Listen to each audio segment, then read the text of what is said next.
ഇടുക്കി രാഷ്ട്രീയം കറങ്ങുന്നു. ഇടുക്കിയിൽ എം മണിയാണ് ഏറ്റവും പ്രധാനപ്പെട്ട CPMന്റെ നേതാവ്. പക്ഷെ അതിനേക്കാൾ പ്രധാനപ്പെട്ട നേതാവ് എസ് രാജേന്ദ്രനാണ്.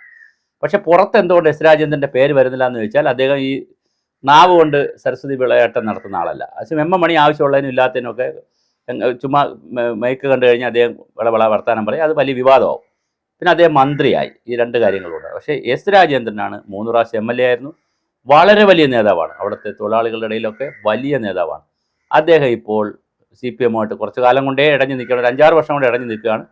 1 മാസത്തിനകത്ത് അദ്ദേഹം BJP പോകും എന്ന് അദ്ദേഹം പറഞ്ഞിരിക്കുന്നു. അങ്ങനെയാണെങ്കിൽ അടുത്ത തിരഞ്ഞെടുപ്പിന് ദേവികുളത്ത് നിന്ന് ഇദ്ദേഹത്തെ മാറ്റി D രാജ വന്നു. രാജയ്ക്ക് പകരം ഒരുപക്ഷെ ഉടുമ്പൻചോലയിലോ ദേവികുളത്തോ എസ് രാജേന്ദ്രനായിരിക്കും BJPയുടെ കാൻഡിഡേറ്റ്.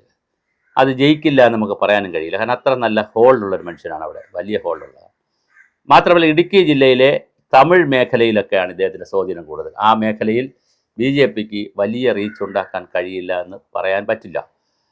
സംസ്ഥാനത്താകെ ഇപ്പോൾ കണ്ടുവരുന്നത് അട്ടപ്പാടിയിലെ ഒരു രാമകൃഷ്ണൻ ഏരിയ സെക്രട്ടറി കഴിഞ്ഞ ദിവസമാണ് CPMൽ ചേർന്നത്. കോട്ടയത്ത് റെജി ലൂക്കോസ്, ഇന്നും അദ്ദേഹത്തിന് സ്വീകരണം ഉണ്ടായിരുന്നു. ഇവിടെ തിരുവനന്തപുരത്ത് സ്വീകരണം നടത്തി, രാജീവ് ചന്ദ്രശേഖർ സ്വീകരണം കൊടുത്തു.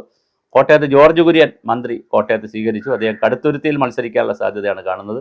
അങ്ങനെ റെജി ലൂക്കോസ് പോയിട്ടുണ്ട്. അപ്പോൾ അത് അദ്ദേഹം ക്രിസ്ത്യൻ സമുദായത്തിൽപ്പെട്ട ആളാണ്. ഇങ്ങനെ ഓരോരുത്തരായി ഒരുപാട് ആളുകൾ പോകുന്നു. ഇതിൻ്റെ ഒരു പ്രത്യേകത എന്തെന്ന് വെച്ചാൽ നേരത്തെ CPM കോൺഗ്രസ് ഈ 2 പാർട്ടിയേ ഉള്ളൂ. അപ്പോൾ ഒന്നിന് ചാടി അടുത്തേൽ പോകാം.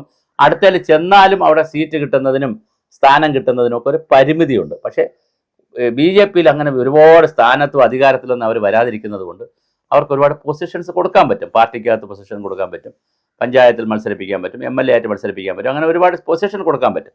ഈ പൊസിഷൻ കൊടുക്കുന്നതിൻ്റെ ഒരു പ്രോസസ്സ് ഉള്ളതുകൊണ്ട് ഒരുപാട് ആളുകൾ, ഇപ്പോൾ ശ്രീലേഖ IPS ഇതിനകത്ത് വന്ന അപ്പം തന്നെ അവർ വൈസ് പ്രസിഡന്റ് ആക്കുന്നു പാർട്ടിക്കകത്ത്. അത് കഴിഞ്ഞ് അവരെ മേയർ കാൻഡിഡേറ്റ് പരിഗണിക്കുന്നു. എന്തായാലും കൗൺസിലറായി, പിന്നെ മേയറാവത്തെ വേറെ ചില പൊളിറ്റിക്സാണ്. എന്തായാലും ഇനിയും അവർ ചിലപ്പം MLA ആയിട്ട് മത്സരിക്കും. അതുപോലെ തന്നെ ഈ വരുന്ന എല്ലാവരെയും ഇപ്പം ഉണ്ണി മുകുന്ദനെ ആലോചിക്കുന്നു. വരുന്നവരെല്ലാം ഇപ്പോൾ കൃഷ്ണകുമാർ 2 പ്രാവശ്യമാണ് സീറ്റ് കൊടുത്തത്, വീണ്ടും ഇപ്പോൾ സീറ്റ് കൊടുക്കുമെന്ന് കേൾക്കുന്നു. അപ്പോൾ ഈ വരുന്നവർക്കെല്ലാം ഒരു സ്പേസ് കിട്ടുന്നത് കൊണ്ട് CPMന്റെ നേതാക്കളടക്കം BJPയിലേക്ക് വരുന്നൊരു കാഴ്ചയാണ് കാണുന്നത്. ഇതൊരു വേറൊരു പൊളിറ്റിക്സാണ്. അതാണ് ഞാൻ പറഞ്ഞത്. പശ്ചിമ ബംഗാളിൽ CPM ക്ഷയിച്ചപ്പോൾ തൃണമൂൽ കോൺഗ്രസിന് ഗുണമുണ്ടായി.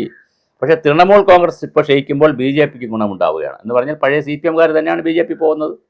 അവിടെ പാർട്ടി ഓഫീസ് അടക്കം എടുത്തുകൊണ്ട് പോയിട്ടുണ്ട്. അവിടെ എടുത്തോണ്ട് ഒരു പത്രലേഖകൻ ഈ ഇടയ്ക്ക് അവിടെ പോയി ഇലക്ഷൻ സമയത്ത്, പഞ്ചായത്ത് തെരഞ്ഞെടുപ്പ് സമയത്ത് അവിടെ ചെന്നപ്പോൾ ഒരാൾ നോക്കിയപ്പോൾ ഒരു ഗ്രാമത്തിൽ നിന്ന് ഒരു കഴക്കോൽ എടുത്തുകൊണ്ട് പോകുന്നു, ഒരു കെട്ടിടത്തിൻ്റെ. വേറെ ആളുടെ കുറ്റി, ഓരോ സാധനങ്ങൾ വീട്ടിൽ നിന്ന് എടുത്തുകൊണ്ട് പോകുന്നു. അപ്പോൾ ഒരാളൊരു ബോർഡ് എടുത്തുകൊണ്ട് പോകുന്നു. ബോർഡ് പക്ഷേ മറച്ചാണ് കൊണ്ടുപോകുന്നത്. അപ്പോൾ ഈ പത്രലേഖൻ കേരളത്തിൽ റിപ്പോർട്ട് ചെയ്താണ് അദ്ദേഹം വന്നിട്ട്. പത്രലേഖൻ ചോദിച്ചപ്പം അയാൾ പറഞ്ഞു, ഇത് ആരടുത്തും പറയരുത് സാറ്, ഇത് പാർട്ടി ഓഫീസിൻ്റെ ബോർഡാണ്. CPMന്റെ ഏരിയ കമ്മിറ്റി ഓഫീസിൻ്റെ ബോർഡ്, ലോക്കൽ കമ്മിറ്റി ഓഫീസിൻ്റെ ബോർഡ്, കഴക്കോല് കൊണ്ട് ചക്ര ഓരോരുത്തരും എടുത്തുകൊണ്ട് പോവുകയാണ്, ആളുകൾ എടുത്തുകൊണ്ട് പോവുകയാണ്. അപ്പോൾ ആളുകൾക്ക് ഇതിനകത്തൊന്നും അവിടെ ഒരു വിഷയമൊന്നുമില്ല. അവർ വ്യാപകമായി BJP ചേരുകയാണ്, തൃണമൂൽ കോൺഗ്രസ് ചേരുകയാണ്. മനുഷ്യരെ സംബന്ധിച്ചിടത്തോളം അങ്ങനെയൊന്നും ഇല്ലാന്നേ. അവർക്ക് എല്ലാ പാർട്ടിയും കണക്കാ, അവർ മാറും. എത്ര ആൾ, ഇപ്പം മംഗലാപുരം ഏരിയ സെക്രട്ടറി കഴിഞ്ഞ പ്രാവശ്യത്തെ CPMന്റെ ഏരിയ സെക്രട്ടറി BJPയിലാണിന്ന്. ഓരോ സ്ഥലത്തും BJPയിലേക്കും കൂടി പോകുന്ന ഒരു കാഴ്ച കാണുന്നു. BJP ഒരു അയിത്തമുള്ള പാർട്ടിയാണെന്നുള്ള മാറുന്നു.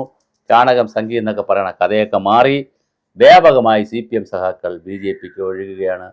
ഇടുക്കിയിൽ അതിൻ്റെ അനുരണനങ്ങൾ ഉണ്ടാകാൻ രാജേന്ദ്രൻ വഴി എല്ലാ സാധ്യതയാണ് കാണുന്നത്.